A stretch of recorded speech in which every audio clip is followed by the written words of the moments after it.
Have you ever heard of a place that feels like a secret, a place the ocean has held close for centuries? It sits alone in the vast Atlantic, a small dot on the map. Most ships pass it by. Its name is Madiraa. It does not give up its stories quickly. This is not a place you understand in a day. It is a place you feel, slowly. You have to listen. You have to walk its quiet paths. Today, we will begin to uncover this secret, one piece at a time. We start where the island starts, with the deep water. The dark stone.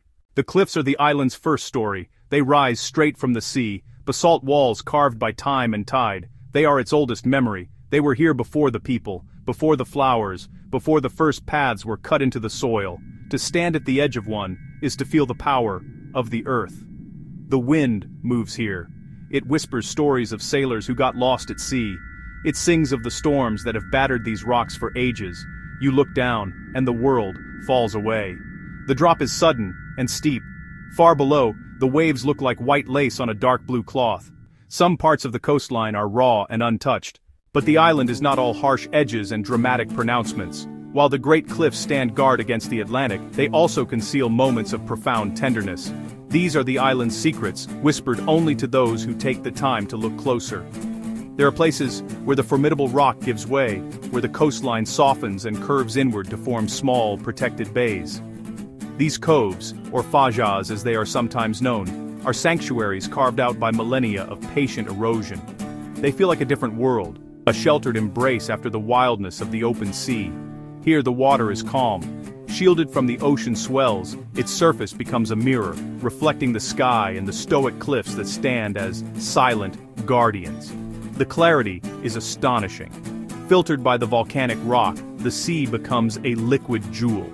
It is a brilliant, clear turquoise near the shore, deepening into an impossible sapphire further out. It's an open invitation to leave the world behind and immerse yourself in its cool, crystalline depths. You will find the beaches here are not made of soft sand. They are something more elemental, more true to the island's volcanic soul. They are made of smooth, black pebbles, fragments of basalt, born of fire and shaped by water. Each stone is a piece of the island's history, polished to a dark sheen by the endless rhythmic motion of the sea. They feel solid and ancient in your hand. You can sit on these stones for hours and simply listen. The sound is different here, a world away from the crash of waves on a sandy shore. It is a gentle, percussive rattling, a soft, musical whisper. This is the sound of a million small stones being shifted by the tide, a constant, soothing chorus that speaks of geological time. It is a sound of profound peace, a meditation offered by the island itself. In these quiet moments, it is the island showing you its softer side, revealing the gentle heart that beats beneath the stone. The light here is a character in its own right, constantly transforming the landscape. In the early morning, the cliffs are just dark, monolithic shapes against a brightening sky, their details held in reserve. Then the sun rises and its first rays catch the highest peaks, painting them with liquid gold. Slowly, the light descends, and it reveals their true texture. Every scar, every fissure, every one of their cracks and their lines tells a story of immense pressure and volcanic fury, now rendered beautiful by the soft morning glow. And in the evening, the performance is reversed. The setting sun soaks the rock in warmth, turning the cliffs deep orange and regal purple. It is a final, breathtaking spectacle before they recede back into shadow, waiting for the dawn to reveal them once more. How do you bring life to a steep, rocky island? You bring it water. On Madiraa, the water is high in the mountains. The farms are far below. A long time ago, people here had a brilliant idea. They decided to guide the water. They cut small channels into the side of the mountains. They built them by hand, stone by stone. These channels are called levadas, tiny man-made rivers. They crisscross the island, veins carrying lifeblood from high peaks to thirsty fields. Walking a levada is like stepping into another world. Narrow paths that follow the water. One side, the gentle stream. Other side, the forest rising up, cool, damp air, smell, wet earth and green, through tunnels and light, a small adventure, and a partnership with nature. If the cliffs are the island's bones, then the flowers are its soul. This isn't just a poetic notion, it's a palpable truth you feel the moment you arrive. The island breathes color. People do not call Madiraa the flower island for no reason. Its unique subtropical climate and rich volcanic soil create a natural greenhouse, a paradise where flora from across the globe can flourish side by side. It is a garden floating in the sea, a vibrant tapestry woven from petals and leaves, set against the deep blue of the Atlantic. As you move away from the wild, elemental coast and venture inland, the landscape begins to soften. The stark grays and blues of rock and water give way to an overwhelming green, and then the colors appear.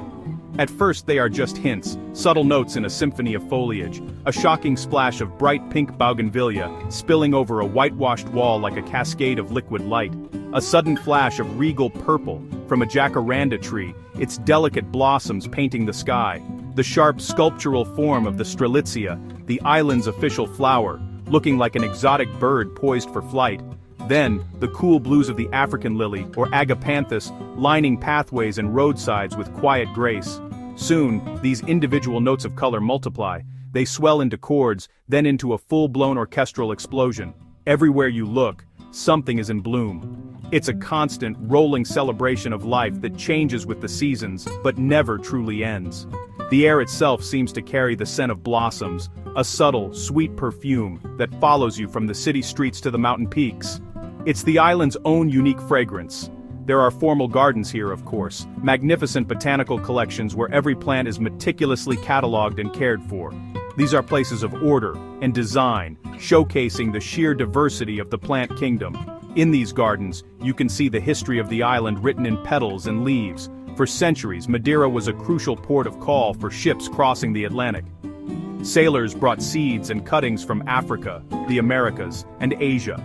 And here, in this gentle climate, the plants thrived. The gardens became a living museum, a testament to the island's role as a crossroads of the world. Each exotic bloom tells a story of a long voyage and a new home. But the wild, untamed gardens are just as beautiful, perhaps even more so. Here, nature is the artist. Flowers grow everywhere, spilling from rock crevices, blanketing roadsides, and claiming any patch of earth they can find. They carpet the hillsides in great, breathtaking waves of color, a spontaneous and joyful expression of the island's fertile spirit. This is the true magic of Madira's flora. It is both grand and intimate. It is in the sweeping vistas of color, but it is also here, on a windy overlook, where a single tiny, perfect flower, against all odds, reaches for the sun. The island's gifts are not just for the eyes, a feast of dramatic landscapes and vibrant color. They are for the tongue, a deeper, more intimate connection to the soul of this place. To truly know Madiraa, you must taste it. The food of Madiraa is simple. It is honest. There are no unnecessary flourishes, no complex disguises. It is a cuisine born of necessity and ingenuity, a direct conversation between the land and the ocean that surrounds it. Every ingredient tells a story of the sun, the rich volcanic soil, and the deep, cold Atlantic currents. Let's begin with the sea. From the depths comes the island's most iconic offering, the black scabbardfish, or espada. It is a creature of the abyss, fearsome to behold, but delicate on the plate. Caught this morning, it tastes of clean, clear water, of the sea itself. Often, it is served in a pairing that sounds unlikely, yet makes perfect sense here, with a sweet, fried banana.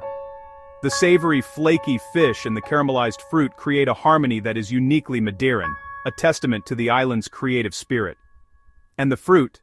The island is a floating garden, famous for its bounty. Bananas, smaller than you might be used to and intensely sweet. Passion fruit, so many varieties, their sharp floral perfume hanging in the air.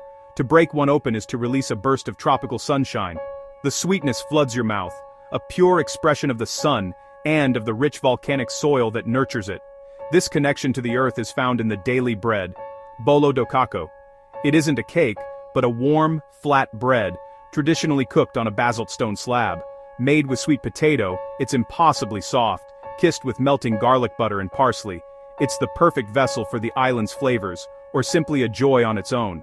On a cool mountain evening, nothing satisfies like a simple bowl of tomato and onion soup thickened with a poached egg. It is rustic, warming, and deeply comforting, peasant food elevated to an art form. And then, there is the wine. Madiraa wine, a liquid legend. Fortified for long sea voyages, centuries ago, it was discovered that the heat of the tropics transformed it into something extraordinary. To sip it is to taste history, a complex tapestry of caramel, nuts, and dried fruit that lingers long after the glass is empty. but for a taste of the island's more fiery spirit, you must try poncha, a potent mix of sugarcane spirit, honey, and fresh lemon or orange juice. It was the drink of fishermen, a dose of warmth and courage, before facing the Atlantic. Today, it is the drink of friendship, of laughter, of life, because eating here is never just about sustenance, it is part of the rhythm of life, a ritual served with immense pride, and always meant to be shared. To eat in Madeira is to be invited into the island's home. You are not a customer, you are a guest at the table. An island is more than its cliffs and its flowers. It is its people. The people of Madeira are shaped by this place, proud, resilient, quietly strong. They work a difficult land, build terraces on steep hills, mend nets by the shore. Their hands tell the story of their labor. Life moves slower here. Neighbors gather and share stories, a weathered face and a gentle smile. There is community, belonging, and quiet kindness. They are used to strangers arriving from the sea, curious and kind. You hear their spirit in their music. It is called fado, a sad and beautiful music, stories of the sea, of longing and loss. Sailors who left and never returned. Fate written in waves. A single guitar and a mournful voice, the sound of the island's soul, its hardships and its beauty held together in song. So, the secret is a little less secret now. Madeira begins to show itself to those who are patient. It is an island of dramatic contrasts, dark cliffs and bright flowers, raging seas and quiet mountain paths, ancient and alive. It makes you feel small, yet welcomes you warmly. This island does not ask you to hurry, it invites you to slow down, to walk, to sit, to watch. Life moves with the sun and the tides, not the clock. People plant, harvest, cook, and sing, by the seasons. Visitors arrive at outside speed. The island changes that. You find yourself walking for hours. You sit and simply watch. You taste the fruit. The island is a book you open slowly. Madeira may be a small dot on a map, but it holds a world inside.